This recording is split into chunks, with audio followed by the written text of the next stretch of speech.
Social media के मेरे दोस्तों, आपको सादर नमस्कार। भारतीय राजनीति में नरेंद्र मोदी का उदय एक विलक्षण आगमन रहा है। भारतीय जनता पार्टी ने जिस भरोसे के साथ उन्हें 2001 में गुजरात की कमान सौंपी थी, उस भरोसे को मोदी ने संभवतः पूरा किया होगा। तभी पार्टी ने उन्हें इस योग्य समझा कि वह उन्हें केंद्र की राजनीति में लेकर आई। मोदी के व्यक्तित्व की निश्चित ही यह खासियत मानी जाएगी कि उन्हें सीधे प्रमुख और पहले पद पर ही हमेशा बैठाया गया है। गुजरात में वह किसी सरकार में मंत्री नहीं रहे, सीधे मुख्यमंत्री बनाए गए। इसी तरह पार्टी ने उन्हें सीधे प्रधानमंत्री पद का उम्मीदवार बनाया और भारत की जनता ने भी उन्हें चाहा, उन पर भरोसा किया। इसलिए पहली बार में ही वे 26 मई 2014 को पूर्ण बहुमत लेकर प्रधानमंत्री बने।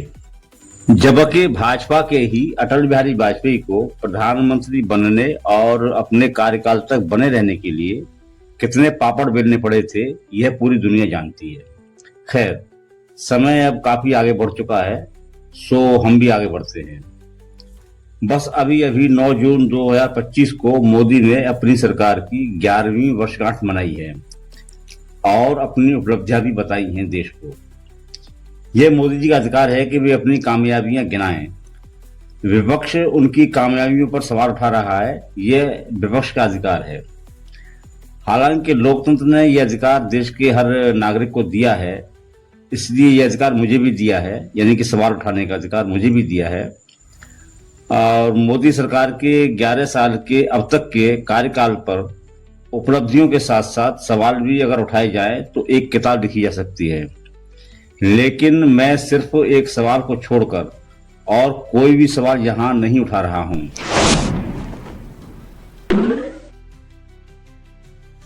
दोस्तों, हर सरकार के पास कुछ उपलब्धियां होती हैं, लेकिन उस पर कुछ सवाल भी हमेशा ही होते हैं। पंडित जवाहरलाल नेहरू, इंदिरा गांधी और राजीव गांधी सरकारों की शानदार कामयाबियां देश के लिए रही हैं। इन कामयाबियों ने हमें बहुत आगे बढ़ाया है। फिर भी इन सरकारों पर खूब सारे सवाल भी रहे हैं। सरकारों से सवाल करना लोकतंत्र की प्राणवायु है, यानी लोकतंत्र की ये ऑक्सीजन है। चलिए दोस्तों, मैंने यहाँ यह तय किया है कि इस वीडियो में मैं मोदी सरकार पर कोई सवाल उठाने वाला नहीं हूं। बस मेरा एक ही सवाल है, जो कि मोदी सरकार से नहीं, सीधा मोदी जी से है, क्योंकि सरकार की मुखिया वही हैं। और सवाल है देश में हो रही आतंकवादी घटनाओं पर। अच्छा, अकारण जान गंवाना हर हाल में दुखद होता है, यदि बिना किसी कारण के हमारी जान चली जाए तो ये बहुत दुख भरा होता है। फिर भी हम इसलिए इसे बर्दाश्त कर जाते हैं क्योंकि कुछ चीजें हमारे हाथ में कभी नहीं होती, जैसे भूकंप, रेल और विमान दुर्घटनाएं, भगदड़ आदि में जान माल का नुकसान हमारे ना चाहते हुए भी हो जाता है। नक्सली आतंक में भी हमारे जवान और आम लोग मारे जाते हैं। बहुत दुख तो होता है, लेकिन फिर भी यह तो नहीं लगता कि किसी दूसरे देश ने हमारे आत्मसम्मान पर चोट पहुंचाई है। लेकिन जब पाकिस्तान के आतंकवादी हमारे एक नागरिक की भी जान ले लेते हैं तो हम तिलमिला जाते हैं, क्योंकि यह देश की संप्रभुता पर चोट होती है। ये हमारे पराक्रम को ललकारना होता है। विभाजन के बाद से कांग्रेस का एक भी प्रधानमंत्री पाकिस्तान नहीं गया है। अटल बिहारी वाजपेयी और मोदी एक बड़ा दिल लेकर पाकिस्तान गए, लेकिन पाकिस्तान पर भरोसा करना हमेशा ही हमारे लिए घातक रहा है। तो इसलिए पाकिस्तान प्रायोजित जो आतंकवाद है वह देश के प्रत्येक नागरिक का खून खौला देता है। यहां तक कि मौत को ईश्वर के हाथों में बताने वाले साधु संत, कथावाचक, शंकराचार्य सभी पाकिस्तान को कोसने लगते हैं और बदले के भाव उनके कोमल मन में भी उबाल खाने लगते हैं। इसलिए पूरा देश हर सरकार से यह चाहता है कि वह सीमा पार आतंकवाद पर पूरी तरह से अंकुश लगाकर रखे। 1993 में मुंबई की लोकल ट्रेनों में सीरियल बम ब्लास्ट हुए थे और 2001 में संसद पर हमला हुआ था। और उसके बाद फिर 2008 का 26/11 मुंबई हमला, आतंकी हमला, ये कुछ ऐसे और इतने गहरे घाव हैं जो कभी भी सूखते नहीं हैं। इन हमलों पर सरकार पर खूब सवाल भी उठे थे, उठने भी चाहिए, क्योंकि सरकारी तंत्र की लापरवाही और सतर्कता की पड़ताल भी हमें करनी ही होती है। 26/11 का आतंकी हमला जब हुआ था तो बतौर गुजरात के मुख्यमंत्री नरेंद्र मोदी ने तब के प्रधानमंत्री मनमोहन सिंह पर सही सही सवाल उठाए थे। वे सवाल आज भी उतनी ही ताकत के हैं। तो दोस्तों, पहले आप उन सवालों को सुन लीजिए जो मोदी ने उठाए थे। आप में सामर्थ्य है तो मुझे जवाब दीजिए, ये जो आतंकवादी हैं, ये नक्सलवादी हैं, उनके पास शस्त्र और बारूद कहां से आता है? वो तो विदेश की धरती से आता है और सीमाएं संपूर्ण रूप से आपके कब्जे में है। सीमा सुरक्षा बल आपके कब्जे में है। जो आपके कब्जे में है उसको तो संभालो, और जो विदेश से बारूद आता है, शस्त्र आते हैं, आतंकवादियों के पास पहुंच जाते हैं, उसको तो रोको। जवाब नहीं है। मैंने उनको दूसरा सवाल पूछा। हमने कहा आतंकवादियों के पास धन आता है, हवाले से आता है, पूरा मनी ट्रांजैक्शन का कारोबार भारत सरकार के कब्जे में है, आरबीआई के अंडर में है, बैंकों के माध्यम से होता है। क्या प्रधानमंत्री आप इतनी निगरानी नहीं रख सकते कि ये जो धन विदेश से आकर के आतंकवादियों के पास जाता है आपके हाथ में है, राज्य उसमें कहीं बीच में नहीं आते, आप उसको क्यों नहीं रोकते हैं, क्यों नहीं पकड़ पाते हो? आप उसके लिए क्या करना चाहते हो? मैंने तीसरा सवाल उनको पूछा कि विदेशों से घुसपैठ आते हैं, घुसपैठ आतंकवादियों के रूप में आते हैं, आतंकवादी घटनाएं करते हैं, भाग जाते हैं। प्रधानमंत्री जी, आप मुझे बताइए, सीमाएं आपके हाथ में है, कोस्टल सिक्योरिटी आपके हाथ में है, बीएसएफ सेना सब आपके हाथ में है, नेवी आपके हाथ में है, ये विदेश से घुसपैठ के कैसे घुस जाते हैं? आतंकवादी विदेशों से यहां कैसे घुस जाते हैं? आप जवाब दीजिए। व्यवस्था आपके पास है, उनके पास जवाब नहीं था। मैंने चौथा सवाल पूछा। मैंने उनसे पूछा, प्रधानमंत्री जी बताइए, सारा कम्युनिकेशन भारत सरकार के अंडर में है। कोई भी अगर टेलीफोन पे बात करता है, ईमेल भेजता है, कोई भी कम्युनिकेशन करता है, भारत सरकार उसको इंटरप्ट कर सकती है, इंटरप्ट कर करके जानकारियां पा सकती है कि आतंकवादी गतिविधि के अंदर कौन सा कम्युनिकेशन चल रहा है, और आप उसे रोक सकते हो। मैं पूछना चाहता हूं प्रधानमंत्री जी को, इस विषय में आपने क्या किया है? उनके पास जवाब नहीं था। तो दोस्तों, सुन लिया ना आपने, मोदी ने मनमोहन सिंह से जो सवाल किए थे वे सवाल तब भी पूरी तरह से जायज थे, आज भी उतने ही जायज और जरूरी हैं। मोदी जी ने 26 मई 2014 को देश की बागडोर संभाली थी।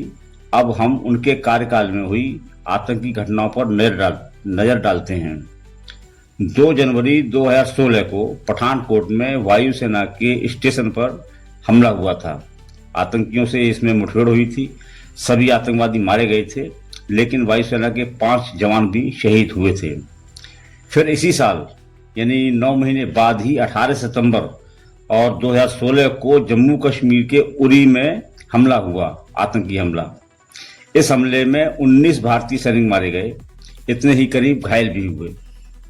इसके बाद अगले ही साल 10 जुलाई 2017 में अमरनाथ यात्रियों पर लश्कर ए तैयबा के आतंकवादियों ने हमला किया था। इसमें भी हमारे 7 तीर्थयात्री मारे गए थे। और फिर 2 साल भी पूरे नहीं हुए कि पुलवामा में एक और बड़ा आतंकी हमला हुआ। सीआरपीएफ के काफिले की एक बस में आतंकवादियों ने विस्फोटक पदार्थ से भरी कार की टक्कर मारी। हमारे 40 जवान देखते देखते शहीद हो गए। आप जानते ही हैं कि यह आतंकी हमला 14 फरवरी 2019 को हुआ था। इस दर्दनाक हमले का गम और गुस्सा दोस्तों अभी इतिहास भी नहीं बन पाया था कि अभी 1.5 महीने पहले पहलगाम घटित हो गया। 22 अप्रैल 2025 को पहलगाम की बैसरन घाटी में आतंकियों ने जिस तरह धर्म पूछकर लोगों को मौत की घाट उतारा तो पूरा देश बेचैन हो उठा। देश के लिए काम करने और फैसले लेने की शक्ति सिर्फ सरकार के पास ही होती है। देश के नागरिक अपने फैसले से सड़क पर एक बिजली का खंभा भी नहीं लगा सकते। इसीलिए प्रधानमंत्री होने के नाते यह देश मोदी की इस बात के लिए तो तारीफ करता है कि उन्होंने 3 आतंकी हमलों के कुछ बदले तो जरूर लिए। उरी की घटना हुई तो 10 दिन बाद ही सर्जिकल स्ट्राइक की गई। इसी तरह पुलवामा हमले का बदला 12 दिन बाद एयर स्ट्राइक करके लिया गया। और फिर अभी अभी जो ऑपरेशन सिंदूर किया गया वह पहलगाम हमले का माकूल जवाब था। अफसोस यही होता है कि आतंकवादियों पर प्रहार होते हैं, उनके कैंप नष्ट होते हैं, उनकी कमर टूटती है, वे मारे भी जाते हैं, फिर भी बार बार देश के पराक्रम के सामने वे आ जाते हैं। मोदी जी ने पहले भी यही कहा था और अब भी यही कह रहे हैं कि आतंकी जब भी वार करेंगे, हमारी संप्रभुता को चुनौती देंगे तो हम उसे करारा जवाब देंगे। दोस्तों, इस वीडियो का मेरा इकलौता सवाल यही है कि मोदी देश से यह वादा क्यों नहीं कर रहे कि अब वे कभी भी देश पर पाकिस्तानी आतंकी हमला होने ही नहीं देंगे। मोदी जी से देश को इस वायदे की उम्मीद इसलिए है कि उन्होंने 2008 में मनमोहन सिंह से सवाल पूछते हुए यह सच बताया था कि देश की सीमाओं की रक्षा केंद्र की जिम्मेदारी है, राज्यों की नहीं। आतंकी कैसे घुसपैठ करते हैं, बाहर से हथियार और गोला बारूद कैसे आ जाता है, यह प्रधानमंत्री की जिम्मेदारी है। आतंकी कम्युनिकेशन को ट्रेस करना भी केंद्र सरकार का काम है। हम मानते हैं कि वे ठीक ही कह रहे थे, यानी कि 2008 में मोदी ठीक कह रहे थे। इसलिए अब वे अपनी भूमिका को समझेंगे, क्योंकि अब वो प्रधानमंत्री हैं, वो भी पूरे 11 साल से। तो उन्हें वादा करना ही चाहिए कि अब देश पर कभी कोई आतंकी हमला नहीं होने देंगे। उनसे यह वादा देश इसलिए भी चाहता है कि मोदी नॉन बायोलॉजिकल पर्सनैलिटी हैं। उन्हें विशेष तौर पर परमात्मा ने देश के लिए भेजा है। माँ जिंदा थी, मुझे लगता था कि शायद बायोलॉजिकली मुझे जन्म दिया गया है। माँ के जाने के बाद इन सारे अनुभवों को मैं जोड़ करके देखता हूं तो मैं कन्विंस हो चुका हूं। गलत हो सकता हूं, लोग लेफ्टिस्ट लोग तो मेरे धज्जियां उड़ा देंगे, मेरे बाल नोच लेंगे। मैं कन्विंस हो चुका हूं कि परमात्मा ने मुझे भेजा है। ये ऊर्जा